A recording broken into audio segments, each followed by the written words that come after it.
Assalamualaikum warahmatullahi wabarakatuh.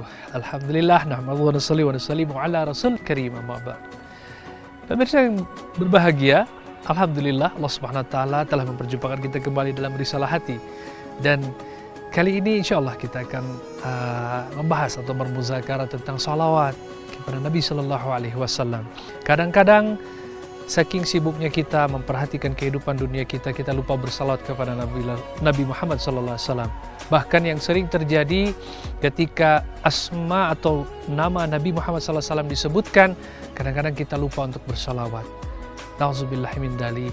Semoga Allah Subhanahu wa taala memberikan kita faham kepada perkara ini.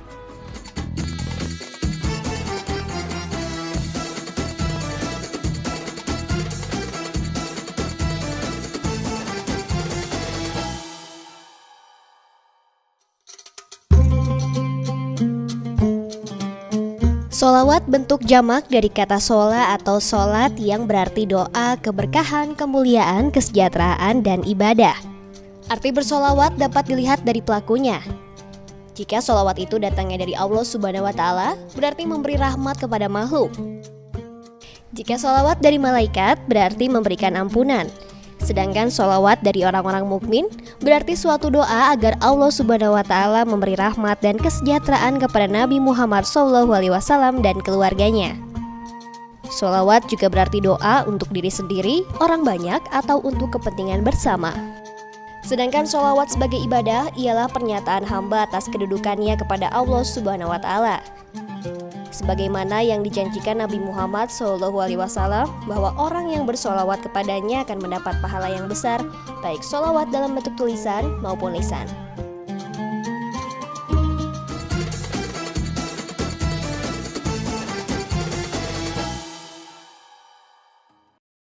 Dalam sebuah keterangan Rasulullah SAW mengatakan ketika aku telah meninggal dunia, telah wafat, maka ketika ada seorang hamba Allah bersalawat kepada Nabi Muhammad SAW, maka Jibril alaihissalam lah yang akan menyampaikan langsung kepada Rasulullah SAW.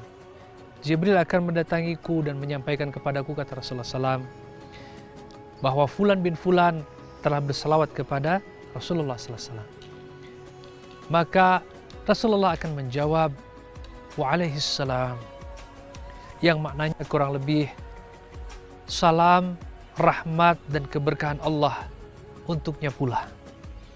Ajib. Dapat dibayangkan pemirsa yang berbahagia, ketika kita bersalawat kepada Rasulullah SAW, lalu salawat kita dibawa oleh Jibril alaihissalam, disampaikan kepada Rasulullah SAW, dan Rasul menjawab waalaihissalam. Seorang Nabi kekasih Allah, seorang Rasulullah, manusia terbaik, turut mendoakan kita, membalas salam kita dengan memohonkan rahmat, dengan memohonkan keberkahan dan keselamatan daripada Allah Subhanahu wa taala untuk kita yang menyebutkan atau bersalat kepada Rasulullah SAW. Ini adalah sebuah perkara yang luar biasa. Satu perkara yang besar bagi kehidupan kita, bagi keselamatan kita dunia dan akhirat. Bahkan sebuah riwayat yang pernah saya dengar daripada Anas bin Malik radhiyallahu anhu menyampaikan bahwa Rasulullah SAW bersabda, ketika Rasulullah SAW menaiki mimbar, dan cerita ini sering kita dengar, maka Rasul mengucapkan amin. Dan mimbar kedua, tangga mimbar kedua, Rasul mengucapkan amin. Tangga mimbar yang ketiga, Rasul pun mengucapkan amin. Mu'adz bin Jabal setelah selesai majelis bertanya kepada Rasulullah SAW, ya Rasulullah, kenapa engkau tadi berbuat perkara demikian, mengucapkan amin ketika naik mimbar sampai 3 kali? Maka Rasulullah bersabda, Jibril alaihissalam mendatangiku dan berkata, hai Muhammad, ketika ada seorang dia menemui bulan suci Ramadan, tapi dosanya tidak diampuni hingga dia mati, maka dia akan menjadi ahli neraka. Rahmat Allah akan menjauh daripadanya. Maka aku mengucapkan amin, kata Rasulullah.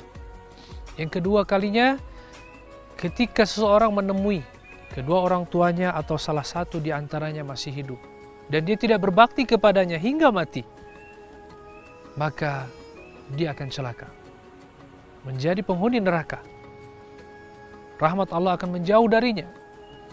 Dan Allah Subhanahu wa ta'ala dan Rasulullah sallallahu alaihi wasallam menjawab amin. Dan yang ketiga,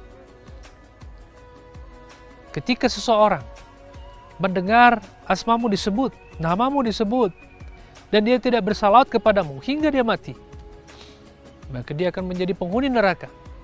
Rahmat Allah akan menjauh darinya. Dan Nabi sallallahu alaihi wasallam mengucapkan amin. Pemirsa yang berbahagia, coba kita bayangkan seorang malaikat yang dekat dengan Allah, Jibril alaihissalam. Kalau boleh dikatakan malaikat yang paling dekat dengan Allah dan malaikat yang paling dekat dengan Rasulullah sallallahu alaihi wasallam. Berdoa, berkata, berucap dan diaminkan oleh seorang kekasih Allah, Rasulullah sallallahu alaihi wasallam, yang namanya bersanding dengan nama Allah, la ilaha illallah Muhammadur Rasulullah. Diaminkan oleh Rasulullah sallallahu alaihi wasallam. Kalau boleh dikatakan kecil, sangat kecil sekali kemungkinannya doa ini tidak dikabulkan Allah. Pasti doa ini akan dikabulkan oleh Allah SWT. Maka hati-hati. Mulai saat ini saya mengingatkan diri saya sendiri. Ketika kita mendengar nama Nabi Muhammad diucapkan, maka kita bersalawat kepada Rasulullah SAW. Memohon rahmat Allah Subhanahu wa ta'ala. Bersalawat kepada Rasulullah SAW. Bukan kita meminta keselamatan kepada Allah untuk Rasulullah SAW. Siapa diri kita? Kita bukan siapa-siapa. Siapa Rasulullah SAW? Manusia termulia. Maka dengan salawat kita memohon kepada Allah. Kita memohon kepada Allah agar Allah Subhanahu wa ta'ala memohonkan rahmat bagi kita, bagi Rasulullah SAW. Kita mengharapkan kebaikan daripada salawat kita untuk Rasulullah sallallahu alaihi wasallam. Pemirsa yang berbahagia, ketika kita berdoa kepada Allah, namun doa kita tidak naik, tertahan di antara langit dan bumi,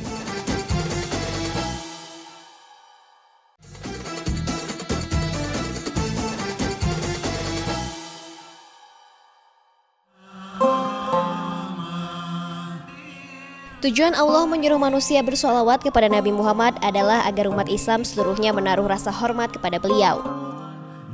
Karena Nabi Muhammad adalah nabi terakhir dan penutup para nabi yang membebaskan manusia dari kehidupan jahiliyah. Atas perjuangan beliau, umat manusia bisa dihantarkan ke alam yang terang benderang. Nabi Muhammadlah yang mengantarkan umat manusia dari kehidupan hewani menjadi kehidupan yang manusiawi. Oleh karena itu, sebagai orang yang tahu diri, umat manusia sangat wajib untuk mensyukuri jasa beliau. Untuk mengabadikan rasa syukur dan jasanya, maka sholawat serta salam dijadikan sebagai salah satu rukun zikri, yaitu suatu bacaan rukun bagi umatnya setiap mengerjakan sholat. Fungsi lain sholawat pun tertera dalam salah satu hadis. Barang siapa yang bersolawat kepadaku 1 kali saja, niscaya Allah akan memberikan 10 kesejahteraan kepadanya dan dihapuskan darinya 10 kesalahan dan diangkat baginya 10 derajat. Hadis riwayat Bukhari, Nasai, Ibnu Hibban, dan Hakim. Atas dasar hadis di atas, maka umat Islam dimanapun berada harus selalu membacakan sholawat kepada Rasulullah setiap waktu sholat maupun setiap kali mendengar namanya disebut. Sebab dengan membacakan 1 kali sholawat kepada Rasulullah, maka balasannya adalah mendapat 10 kebaikan dan dihapuskan 10 keburukan.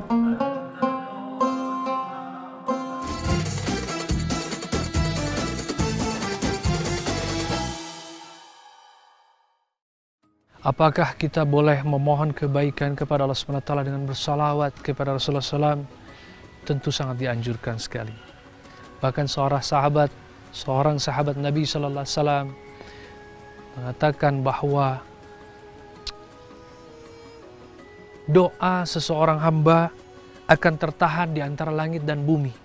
Dia tidak akan naik kecuali dibacakan salawat kepada Rasulullah SAW. Bayangkan pemirsa yang berbahagia, ketika kita berdoa kepada Allah, namun doa kita tidak naik tertahan di antara langit dan bumi. Karena kita tidak bersalawat kepada Rasulullah sallallahu alaihi wasallam, maka doa ini akan menjadi doa yang sia-sia. Oleh karena itulah para alim ulama, para guru-guru kita menganjurkan untuk bersalawat di dalam doa kita, dalam mendahului doa kita. Memuji Allah, setelah memuji Allah, mengakui keagungan, keesaan, kebesaran Allah Subhanahu wa taala, kekuasaan Allah Subhanahu wa taala, kemahabatan Allah Subhanahu wa taala, dan bersalawat kepada Rasulullah sallallahu alaihi wasallam. Baru setelah itulah kita berdoa kepada Allah. Seorang sahabat pun mengatakan bahwa Rasulullah SAW pernah berkata, kata Nabi SAW, barang siapa bersalawat kepadaku 100 kali setiap harinya, maka hajatnya akan dipenuhi. 100 hajatnya akan dipenuhi. 100 hajat keinginannya akan dipenuhi. Subhanallah. 70 hajat untuk urusan akhiratnya, dan 30 hajat untuk urusan dunianya. Ajib, pemirsa yang berbahagia.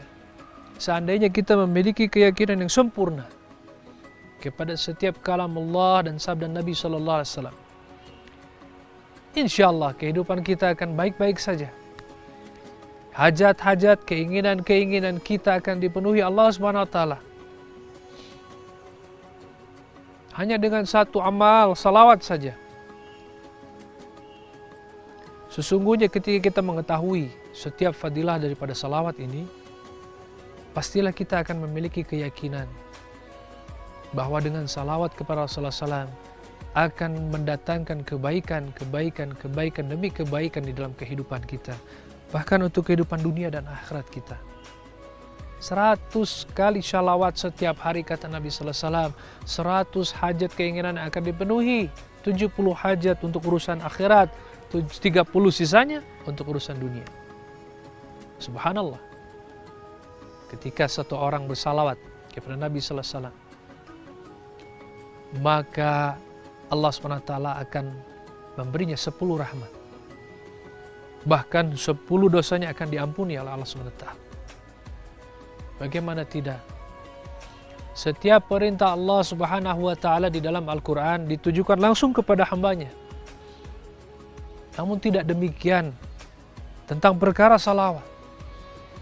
Kita sering dengar sebuah ayat yang berbunyi, A'udzu billahi minasyaitonir rajim. Innallaha wa malaikatahu yusholluna 'alan nabi. Ya ayyuhalladzina amanu shallu 'alaihi wa sallimu taslima.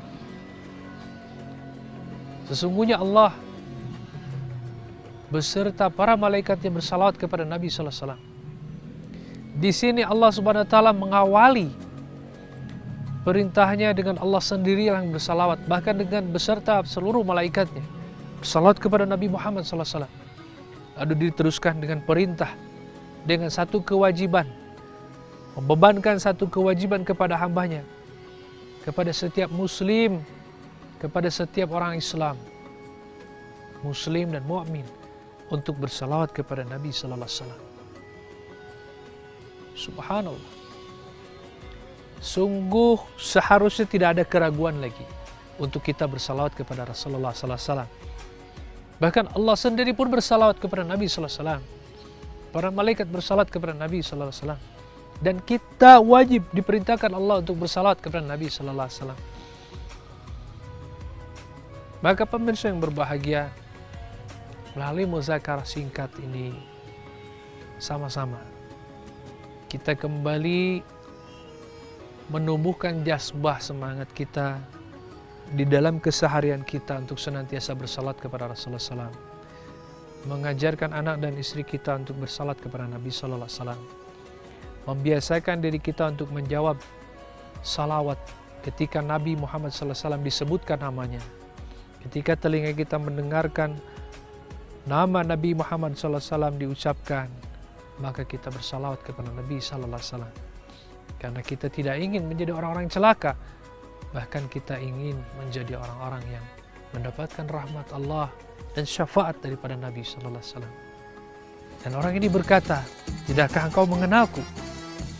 Aku adalah Muhammad bin Abdullah, pembawa wahyu daripada Allah Subhanahu wa Ta'ala."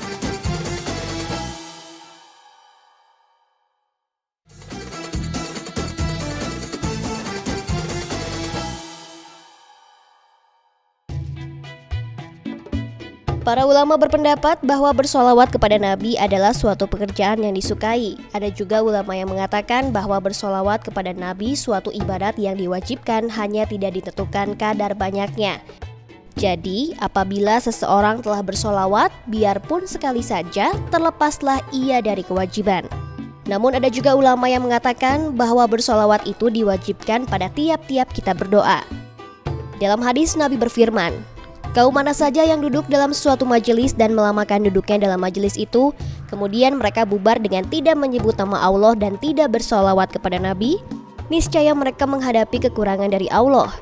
Jika Allah menghendaki, Allah akan mengazab mereka. Jika Allah menghendaki, akan tetapi Allah akan memberi ampunan kepada mereka." Hadis riwayat Al-Tirmizi.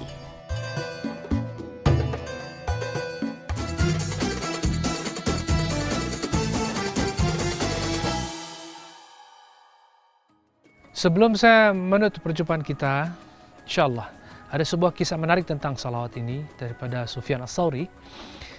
Dan ketika itu beliau dalam keadaan tawaf.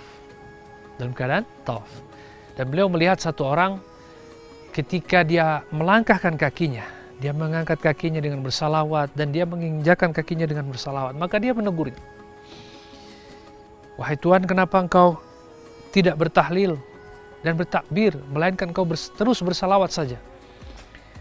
Maka seorang ini menjawab,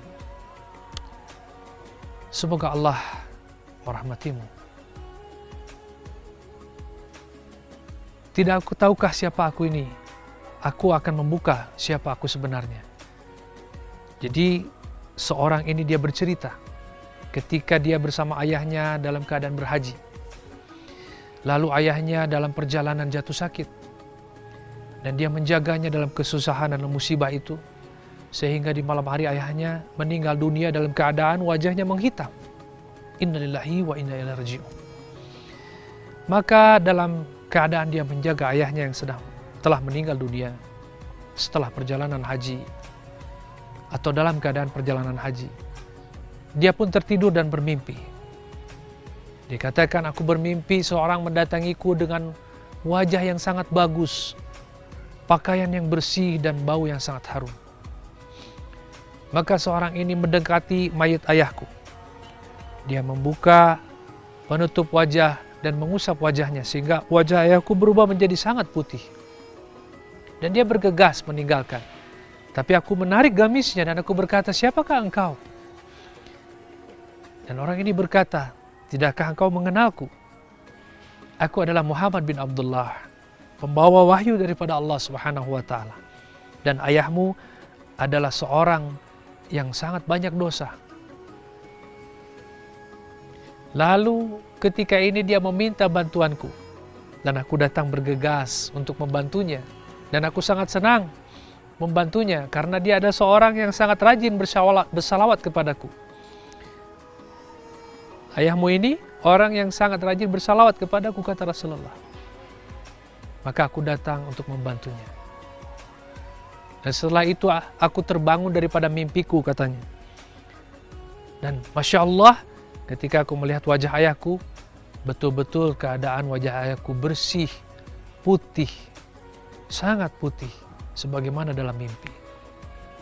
Pemirsa yang dimuliakan Allah Subhanahu wa Ta'ala,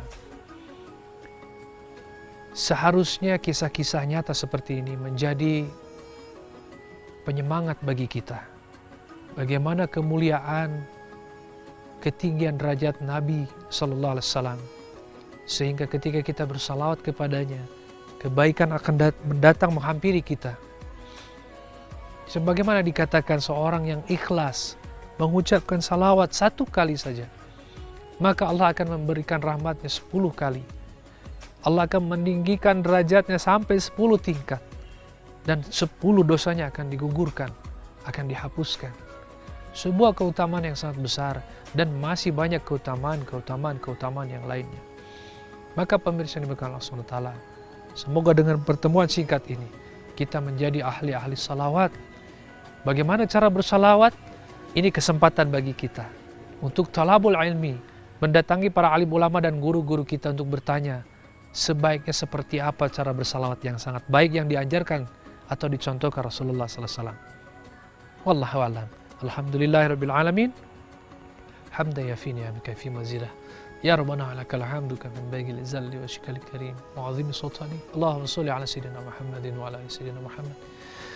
Ya Hayyu ya Qayyum ya Arhamar Rahimin ya Hayyu ya Qayyum ya Ghafurur Rahim. La ilaha illa anta subhanaka inna kunna minadh dhalimin. Allahumma innaka 'afuwun karim tuhibbul 'afwa fa'fu 'anna karim. Ya Allah, ampunilah kami ya Allah. Ampunilah diri kami ya Allah. Ampunilah lisan-lisan kami ya Allah yang mungkin jarang bersalawat kepada Nabi sallallahu alaihi wasallam. Bahkan ketika nama Nabi disebutkan kami tidak bersalawat kepada Nabi Muhammad sallallahu alaihi wasallam. Ampunilah kami ya Allah. Mulai saat ini ya Rabb, berilah karuniamu ya Allah. Berikanlah hidayahmu ya Allah kepada diri kami ya Allah. Mudahkanlah lisan kami untuk bersalawat ya Allah. Berilah kami kesempatan dan kekuatan, kemudahan untuk bersalawat ya Allah. Ya Arhamar Rahimin. Fahamkanlah kami kepada fadilah salawat ini ya Allah, sehingga kami mendapatkan kebaikan daripadanya ya Allah. Ya Arhamar Rahimin. Ampunilah kami ya Allah. Tolong dan bantulah kami yang bodoh ini ya Allah, yang lemah ini ya Allah.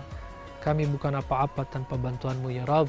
Rabbana atina fid dunya hasanah wa fil akhirati hasanah wa qina adzabannar. Subhana rabbika rabbil izzati amma yasifun. Wassalamun alal mursalin walhamdulillahi alamin. Alhamdulillah pemirsa yang berbahagia, semoga perjumpaan singkat ini dapat menjadi asbab hidayah, khususnya bagi diri saya yang berbicara dan umumnya bagi semua pemirsa yang ada di rumah. Saya pamit undur diri. Wassalamualaikum warahmatullahi wabarakatuh.